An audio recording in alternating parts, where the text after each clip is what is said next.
Thank you for joining me today. It's Brian Gubernick, and welcome to the No Days Off podcast, where we believe that every single day brings a new opportunity to get better.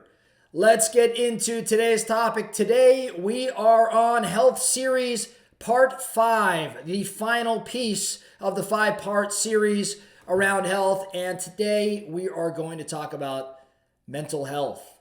I don't know how we could talk health without addressing mental health. Let me, of course, say the disclaimer here. I am not the mental health expert by any stretch of the imagination, but I am somebody that has always aimed to improve my personal mental well-being. I've experimented with different things that can improve my mental health.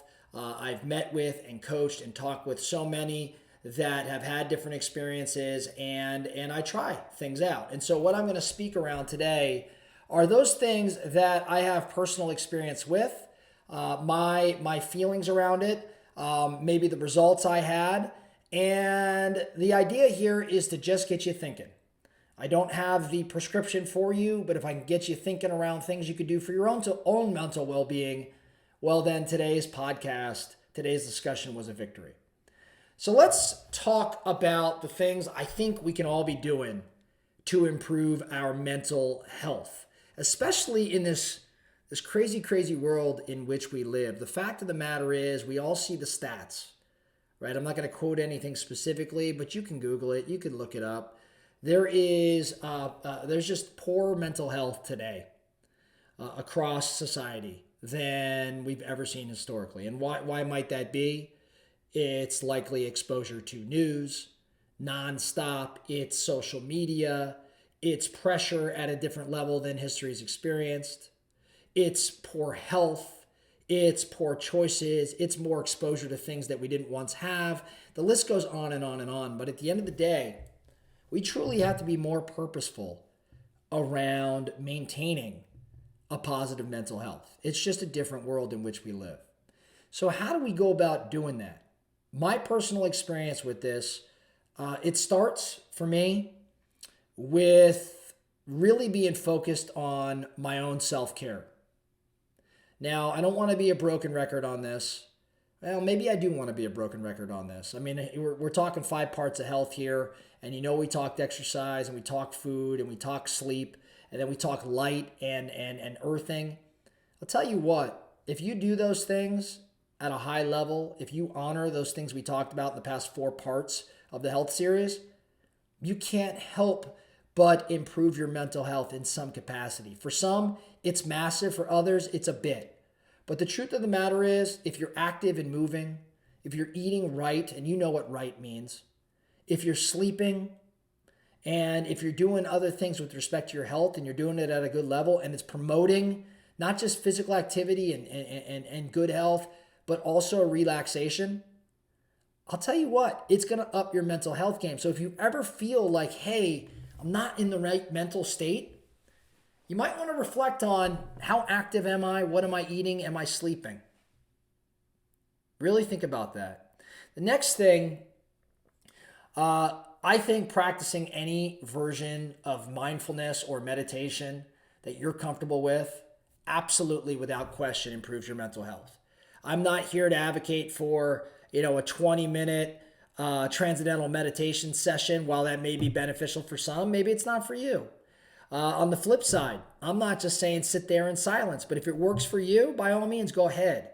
But I do think that there is benefit for all of us to practice something around mindfulness and or meditation. For me personally, I have gone through transcendental meditation. I do find it very valuable, but I lack consistency in my ability to do it. However, that being said, I do sit alone in silence quite often. That is my form of meditation. I do exercise by myself, no headphones on. That is my form of meditation. These are the things that I do to calm my mind that work for me, but I think we all should be doing something like that. Next thought I think the people that you surround yourself with directly impact your mental well-being. Look around your circle. Are you hanging out with people that have positive mental well-beings themselves? How's their mental health? Or are you hanging around those that constantly have drama, maybe have negative mindsets, maybe don't have the most positive influence on your mind, your habits, how you behave?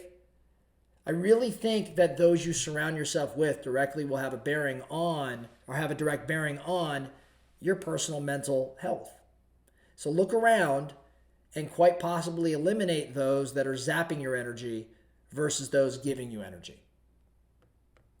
Next thing that comes up for me, I think we have to aim to really limit our unhealthy habits. Now, this is beyond just exercise and food.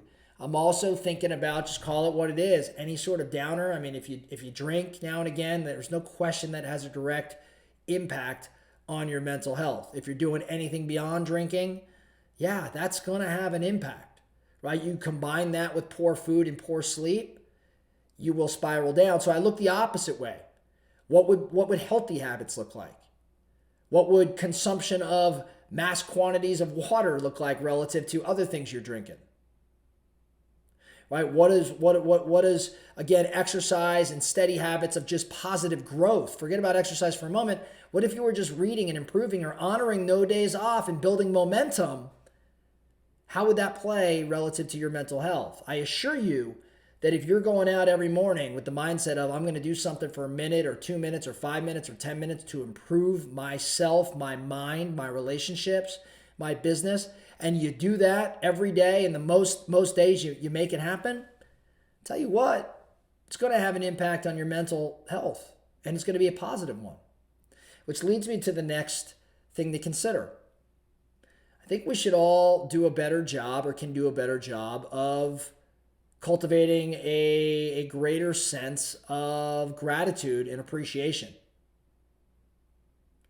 Now, this is the pot calling the kettle black, because this is an area that I absolutely need to continue to get better at, right? Like, I need to practice more gratitude. I need to be more grateful. It would be great if I focused more on the various positive things going in life and in relationships, as opposed to, black hatting, or dare I say, be negative at times. I mean, no question I get lost in that. And I could physically feel my body react. I know how my mind's reacting. But if I just turn it to a positive, if I instead focus on the gain instead of the gap, right? Like, if I think about all that we've achieved versus how much further we have to go, it shifts my perspective immediately, and rather quickly has a positive impact on my well-being. Another couple things to think about as we start to wrap up here. I think that having a cadence, having a rhythm, having a routine to your day, in other words, having a more predictable path on a daily basis, so you're not constantly having to use mental energy to decide your course of action, I think plays a very positive role on your mental well-being. What am I talking about? I think making fewer choices, especially fewer insignificant choices, like what am I going to wear? What time am I going to get somewhere? When I get there, what am I going to do? I think the more routine and habit you can bring into your world, the more structure you can bring into your world in terms of all things that you do, the simpler the world becomes, and it gives you a greater sense of control over your world, which I think has a positive impact on your mental health. So are you waking up and going to bed at regular times? Are you eating at regular times? Do you have consistency around your workout, or when you sit in the sun, or whatever practice you have in play? That consistency allows for just more predictability. The very last thing, and arguably the most important, it kind of goes back to that social circle I was talking about earlier. We have a past podcast where we talked about the Harvard study of happiness. And what did that Harvard study indicate? That of all things that impact happiness, the single thing that most greatly impacted happiness were social relationships. So I think that building deeper relationships, remaining connected to people, not always isolating yourself, and participating in the lives of others, absolutely will play a positive role in your mental health as you create just more meaningful relationships in your world. So the focusing question for you today as we wrap up: what can you do today to increase your own mental well-being, your own mental health? Is it one of the things that maybe I rattled off that you kind of have been lax on and you need to bring back into your world? Or is it something that I didn't cover at all today, but you know that when you do it, it makes you more positive mentally, and would play a role in building a more steady mindset as you proceed forward. So the focusing question again: what can you do this morning, today, after listening to this podcast, to improve your own mental health? That's all I have for you today. Again, the No Days Off podcast. Thank you so much for listening. Remember, every single day brings a new opportunity to get better. So let's get after it.